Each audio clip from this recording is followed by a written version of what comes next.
woman stands up and she says, I'm the mother in Chicago, and I lost my daughter, and what are we going to do to get these illegal guns off the streets? And here's how he answers. But what will at least be consistent across the country is that it's a little bit harder to get a gun. Wait, we can't hold it just a second. You just said it wasn't going to be any harder. Right. And what he said in this, he was specifically saying, here's how it's going to be harder. The price of your gun is going to go up. Yeah, he goes on to explain that. Guaranteed that criminals are not going to have ways of getting guns. But, for example, it may be a little more difficult and a little more expensive. And more expensive. And, you know, the laws of supply and demand mean that if something's harder to get and it's a little more expensive to get, then fewer people get them. Then how about that rape victim that is a single mother on a budget trying to buy a gun so she can feel safe? You've just made it harder and more expensive for her to get a gun. We're talking about... question. He was talking specifically about criminals. The woman in Chicago said, how do we keep it out of the hands, these illegal guns being sold to criminals?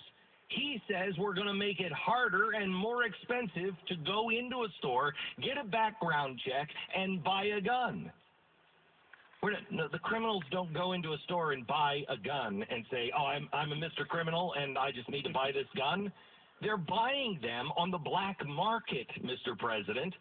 So the only ones you're hurting is the rape victim, who now is harder for them to buy a gun, which you just promised. You're not going to make it harder to buy a gun. This is the biggest thing that I learned last night in watching the president.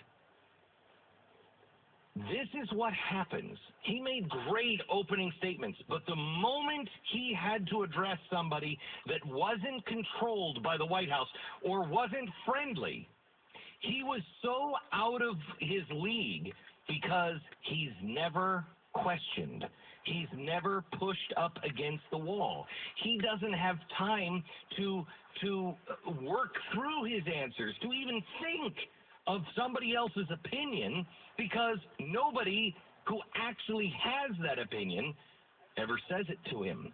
And so he doesn't work it through in his own head. That's why his answers were so nonsensical and so contradictory to the other answers that he gave to the people that were friendly to him. They were exact opposite, and they were the next question. It was unbelievable to watch. Sponsor this half hour is Casper Sleep.